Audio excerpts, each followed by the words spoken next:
Interface Video presents Fairhope Hospice Today. Brought to you by Fairhope Hospice and Palliative Care,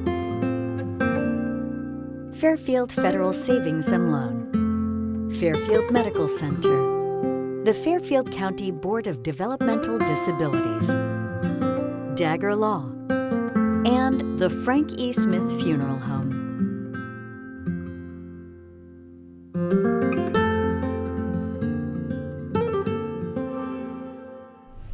Welcome to Fairhope Hospice Today. I'm Kristin, President and CEO at Fairhope Hospice and Palliative Care, and I am delighted to be here today with our special guest, Jennifer Sitterley. Welcome. Thank you. Thanks for joining me today. Thanks for having me. We are up here in this beautiful office, your brand new beautiful office, and we're going to talk about that in a little bit. But I was really excited just to have you here with me today and to spend some time because we want to talk about all the great things that you do and our partnership together. So yes. Most of you, I'm sure, our viewers know who Jennifer is, and she's a certified elder law attorney, also a certified specialist, and she's certified specialist in elder law, one of the only of each in Fairfield County.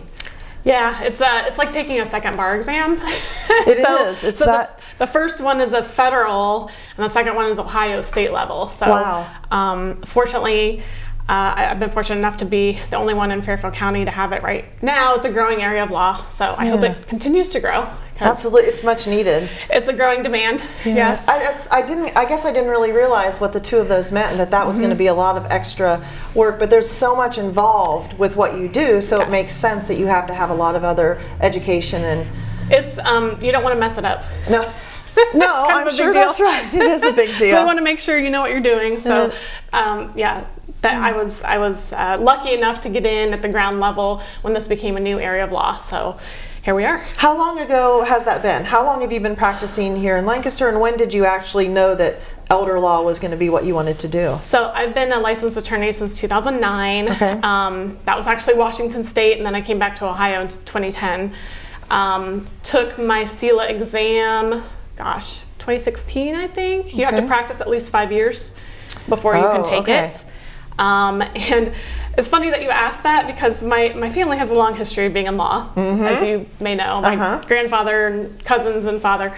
So I tried to avoid it at first, and I was an accountant until I realized that I love numbers, but that's all you do. You don't get to see the people. You don't get to have conversations and community events. So then I went to law school, and here we are. Thank goodness for Lancaster and for us that you did that. Well, thank you. So that's interesting. You had to practice law for 5 years before you could sit then for that exam? Yes. Okay. Did you know from the very start obviously after the accountant thing, that you knew that you wanted to practice in elder law, or how did that come about? Yes, I knew I wanted to do estate planning, and when this started to become its own special field, because I was in at the ground level, I was lucky enough to choose the University of Akron because the professor, Alan Newman, who taught estate planning and trust law there, created the Ohio Trust Code in 2006, which is the year I went to law school. So all these lucky things kind of lined up where I went there the same year he was a professor there, and then I got to learn it along with a ton of my colleagues. I know every single other certified attorney in Ohio, and we are a very tight-knit group. We help each other. We're not competitive, and so I'm super lucky to just the timing. And I don't like to fight, so this is a great field of law if you don't like to fight. You don't like to go to court. Right, and you focus on helping others. Yes. And I think that's so important because I've known you for a few years. We've worked together several times. Yep. But really your purpose and your mission is and you're so passionate. When I talk to you and we talk about what you do, you're so passionate. You can see it, that this is really your mission, is to promote, help elders, even young folks, which we'll talk about in a little bit, to make sure that they have the things in place that they need so that they're safe and taken care of. Absolutely. Yeah. I like to add value, not, just I love that. Churn. I love that. I love that you have a great group of people that you have that can support you, that all have the same vision. I do too. I'm sure that's helpful on those days when things get kind of difficult. I am very happy about that, yes. Yeah. So let's talk just a little bit about what your day looks like and what the kind of things that you run into and you see every day. So, gosh, well, no day is the same. I feel really bad because I started off wanting to do estate planning, and right now we book, just in case anyone's watching, sometimes we book a couple months out for the non-urgent cases because my typical day has 1 to 2 emergency cases that I have to hold several days a week for, and I hate that I meet a lot of these people in an emergent situation, but a lot of people just don't plan for the unknown because it's really hard to plan for the unknown. You can't. You can guess, you can speculate, but unless you have a crystal ball, you can't. So if something unforeseeable happens, we are in the position where we really want to and need to drop everything and immediately address these urgent situations that I'm sure you see often. You know, the fall, the stroke, the car accident, heaven forbid. And that's probably one of the things we're going to get to, and how to prepare for those things. But typical day, you can expect an emergency. You never know what it's going to entail. And so you just have to be able to pivot if you need to.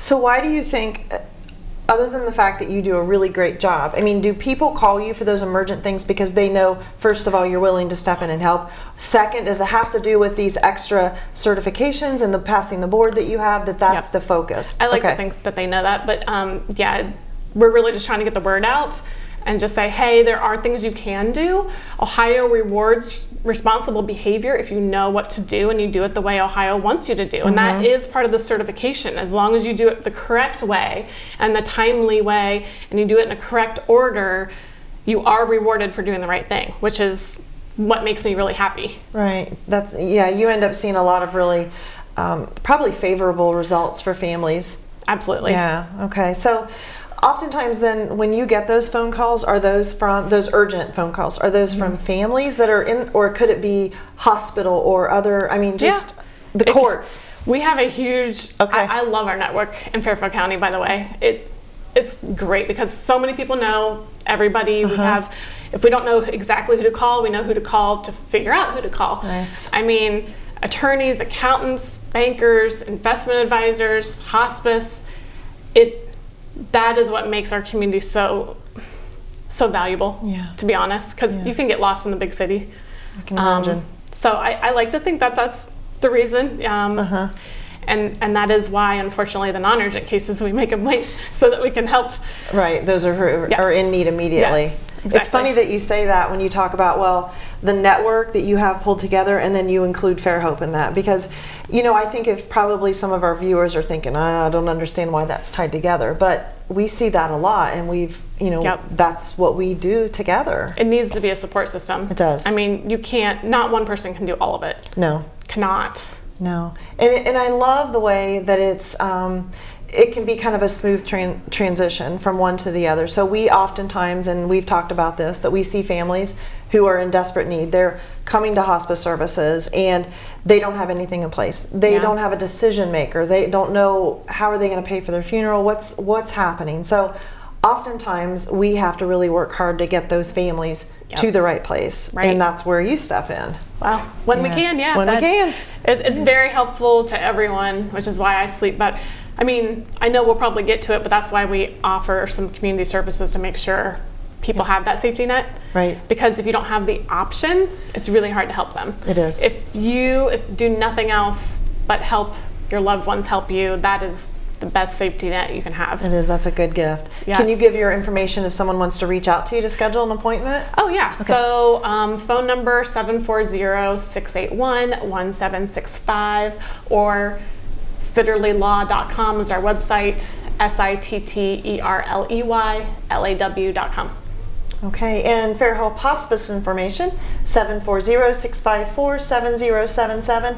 You can visit our website for all kinds of different information, and that's fairhopehospice.org, or our Facebook page, social media, and, you know, we can really get you in the right direction, answer questions, give you those networks that you talked about in Lancaster and surrounding areas, get you what you need.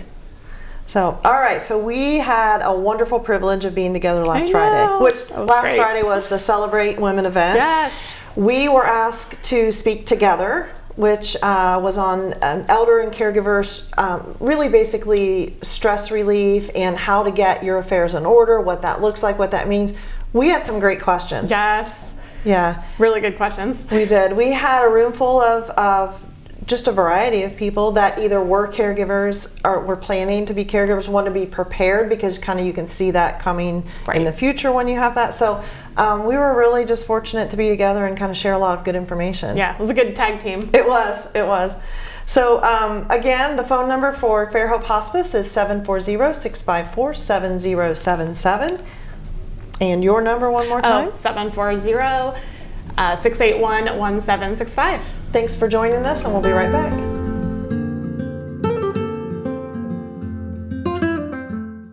What makes Fairhope what it is our staff. It's always a question that we ask, why do you want to be here with us? And what they most always say is, you've touched my life this way.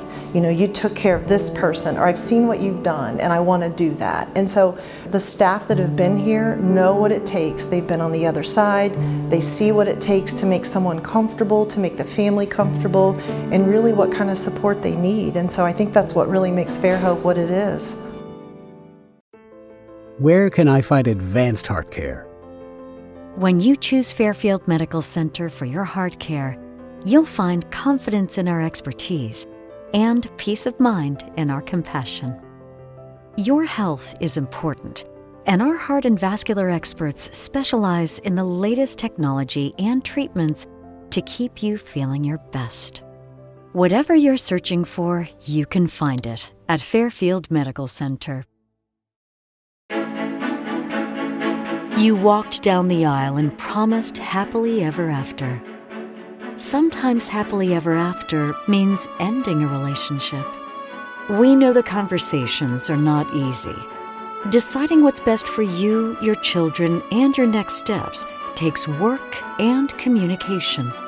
At Dagger Law, we know there are no monsters in a divorce, only people trying to find their way. Local, trusted, experienced. Dagger Law.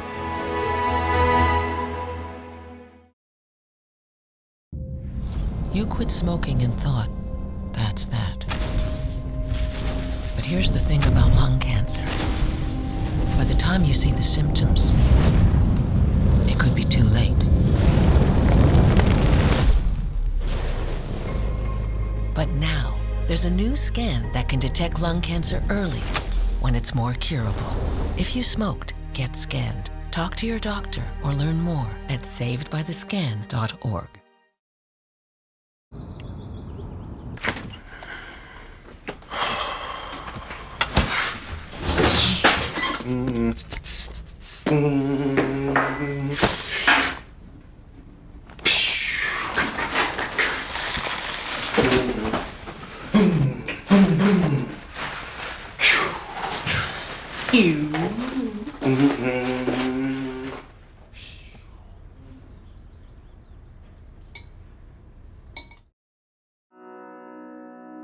The Frankie Smith Funeral Home and Crematory in Lancaster and the Johnson Smith Funeral Home in Baltimore have a long and wonderful history of serving our community. Feel free to give us a call at 740-653-0652. Stop in and see us at either of our two locations, 405 North Columbus Street in Lancaster and 207 South Main Street in Baltimore.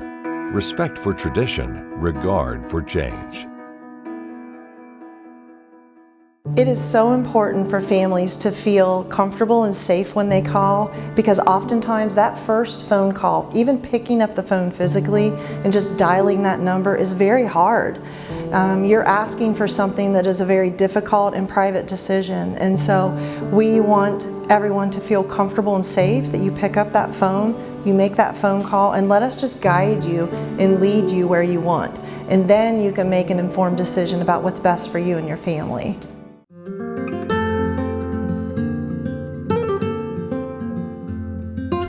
Welcome back to Fairhope Hospice Today. I am Kristin Glazier, President and CEO at Fairhope Hospice and Palliative Care. I am joined today with Jennifer Sitterley, and we are here in her beautiful office. It's raining a little bit outside, but we are cozy here, sitting in her brand new office, and I got a personal tour earlier. It's really beautiful. You should be really proud. My landlord does all right. Yeah, I think yes, he does.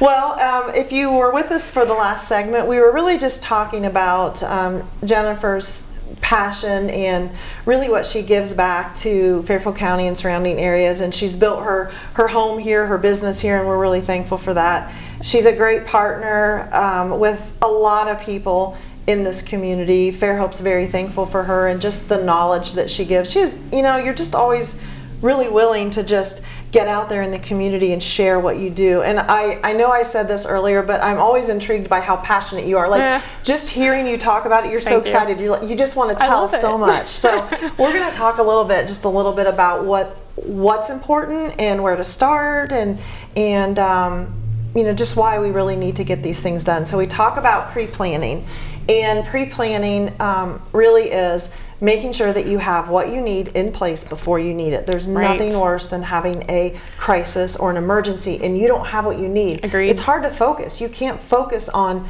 your loved one, and you can't focus on the legalities of things. So how do people start that and have those conversations before they get to be in an emergency situation? Really good point. Thank you for bringing it up. You're welcome. It's much easier than people think because these documents are so available. I mean, you can get the healthcare directives for free. I mean, I can't stress that enough. A lot of people hesitate because of cost, but that should not be a barrier. Where do they find those? How do people find those? So for healthcare directives especially, if you are computer literate, you can get on Ohio State Bar Association website and get it. You can go to Fairfield Medical Center. I think Fairhope Hospice can help you get them. I mean, Meals on Wheels.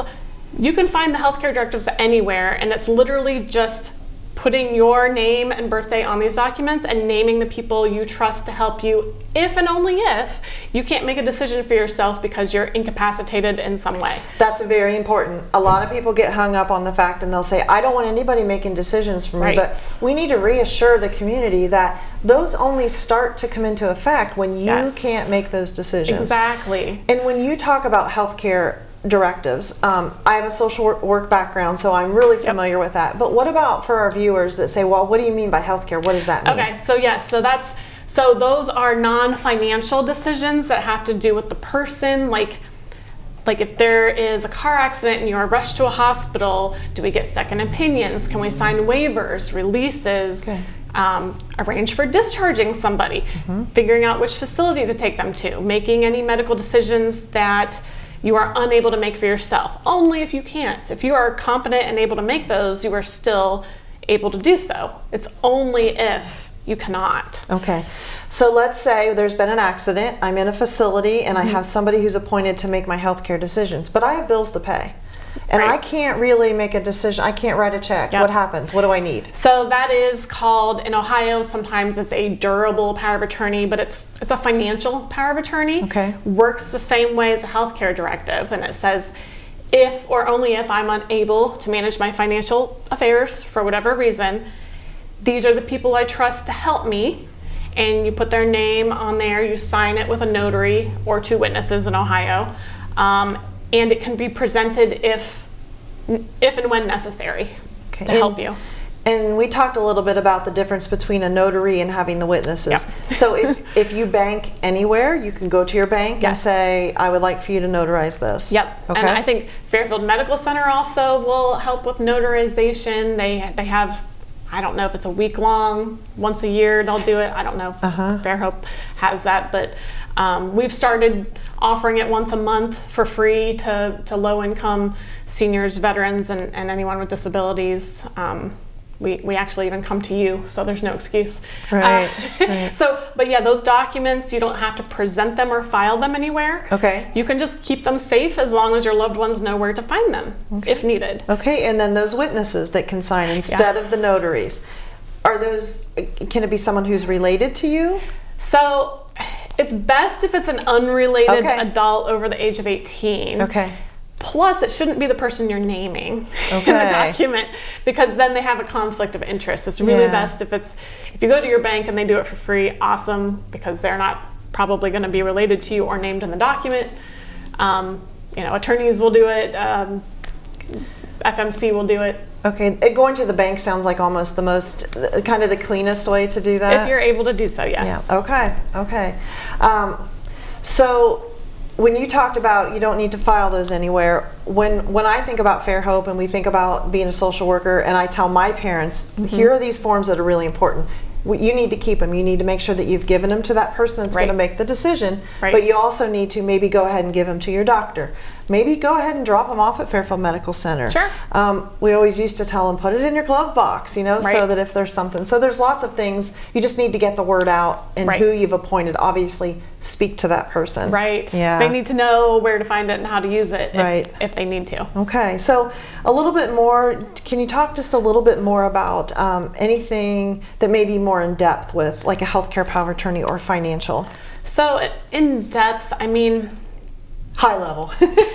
You always hope you never need them, but you never know. I think the Terry Schiavo case of the early 2000s kind of made it a national issue where what happens if you are terminal or brain dead? Who gets to make the decision on whether you're kept alive on life support or machines?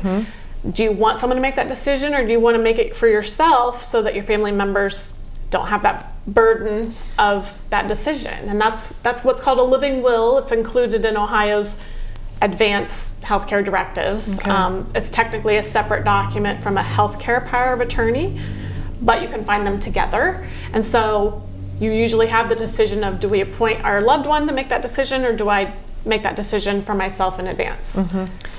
So we talked a little bit at our event that we spoke at, how hard it is sometimes to find somebody to make those decisions. Yes. And so somebody gave me a good piece of advice one time, is make sure that you're appointing the person that's going to make the decision that you want made. Right. Sometimes when you appoint a loved one that's too close, sometimes it's hard for them to make that decision there. The heart gets in the way and all of those things happen. So you want to be really sure that you're clear and that whoever you appoint is going to make the decision that you want. Agreed. Okay. Agreed. Okay, very good. And that they know what you want. Right. Yeah, for sure. Those conversations sometimes are hard to start. And one thing that we always say is, tell me what's most important to you. What are your wishes? What is the most important thing to you? Well, the most important thing to me is to be comfortable, and I want you to make decisions. I want to be comfortable. I want to be at home. And that way, it doesn't feel like you're coming out and asking, it's still a difficult question, but it's a way to ease into that conversation. And you guys have a great form. We do. That kind of Thank you. says, hey, check these boxes. Yeah, it's a great conversation starter. Yes. And you know what? We use that with physicians a lot too. Good. We ask the residents at Fairfield Medical Center, we try to do some education there, and we'll say to them, look at this and really think about this. And then we try to educate them to ask their patients this. What's most important to you? But this form will walk you through it. I do this form for me, what's important, and then I hand it to my spouse and say, I want you to really look at this. So I think it's a great tool. It's a great starting point. And you can change your mind anytime. Yep, absolutely. These are not carved in stone. Okay. Yep. Well, give us your information again. 740-681-1765 is our office number, or you can find us at sitterleylaw.com, which is SITTERLEYLAW.com. Okay. While we have a few minutes left, let's talk about after care and after maybe someone does pass. Yep. Is that something that you can guide them or help them with as well? Yeah. Our hope is if we are involved in pre-planning, you can avoid probate. Okay. There are things you can do to title your assets in a way that it is not required to go through the court system anymore, because it's very costly and it's unnecessary now that Ohio has eliminated estate tax for the majority of residents. Okay. Heaven forbid, not everything got titled with beneficiaries on it. Probate, we assist with those cases and try to make it as simple as possible to transfer titles. Okay. But as for the emotional side of losing someone, Fairhope is amazing at that. Thank you. I don't know if that's where you're going with it, but you are. I send so many clients Thank you. to your your agency, because you are, bar none, the best. Thank you very much. Locally. I appreciate that. To help that. And I think, I appreciate that. And we do offer, obviously, grief support for 13 months after someone has passed, which can be at whatever level they choose that to be. Yep. We have a great program that works with children. Agreed. But oftentimes when someone passes, the first thing they ask in the home is, what do I do? What do I do with this will? Or what do I do with this? Right. And so it's just really a process of helping them get the concrete facts and the support they need, whatever that may be. Yep. Financially, and then we work on mending and healing and helping them through that journey. So it's just a part of life that needs a lot of support. Agreed. I mean, there's two sides. There's the financial, paperwork, which there's never a rush. Yeah.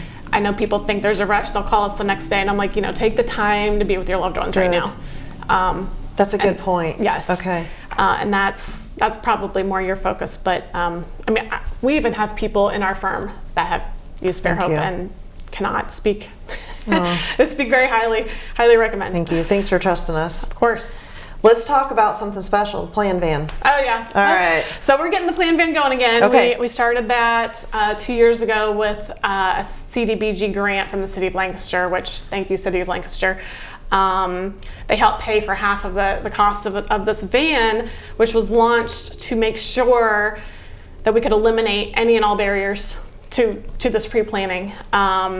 Once a month, the first Friday of every month, our office, including me, will go out to anyone who has trouble traveling, who needs these free preparation of documents, wants guided on how to avoid probate, and first come, first serve on scheduling these, and we do prioritize the veterans, seniors, and individuals with disabilities. But we don't want any barriers to getting these advanced directives. We will come to you with the plan van, and we will execute your documents if you are competent to do so at your house, and you keep them, and that's kind of the goal of this service. I love that. I mean, I just can't get over the fact that that this is something that you can do. You take your time out of the office, you go get in that van, and you guys drive to wherever you're going. Wow. And it's free. Yes. It's free. Yes. So if someone's interested, obviously they can call here, maybe see where the van's heading. Sure. Because you frequent or visit different towns, different places. Okay. Yeah, we'll go anywhere in the county. Okay. I would offer out of county, but we get booked up so much, I'm not sure we can offer that. But yeah, we'll schedule it in advance, first Friday of every month. Look for it soon in the town crier. We're going to release some more dates. But yeah, and I am so lucky to have a dream team of people who love to do this with me. They're so excited. They're like, oh yay, we get to do the plan van today, because it is so it makes us feel so happy to be able to help and make sure everyone has the ability to have these documents. It's rewarding, but you know what? You speak a lot about your team, but that culture trickles down. Yeah. They see your excitement, the good things that you do, and you are just infectious with them. So I'm glad you think so. I do, and so you do have a great team, and you're very lucky, and I love that you just take your Fridays and dedicate to that when you can. So it makes us happy. I mean, it makes this worth doing. Yeah. Really. Good. Thank you so much. Thank you. It's good. It's 2 Fridays in a row that we've been together. We got to keep this going, but I love it. Thank you very much for everything that you do. Thanks. If you have any questions, anything that we've talked about today that you just want more information, please call Jennifer Sitterley. But also feel comfortable to call Fairhope Hospice at 740-654-7077.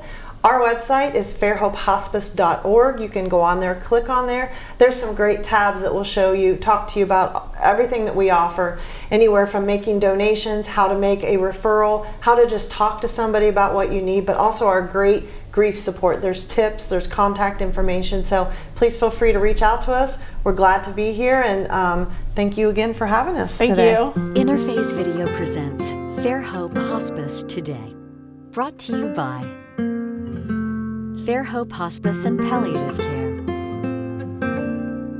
Fairfield Federal Savings and Loan, Fairfield Medical Center, the Fairfield County Board of Developmental Disabilities, Dagger Law, and the Frank E. Smith Funeral Home.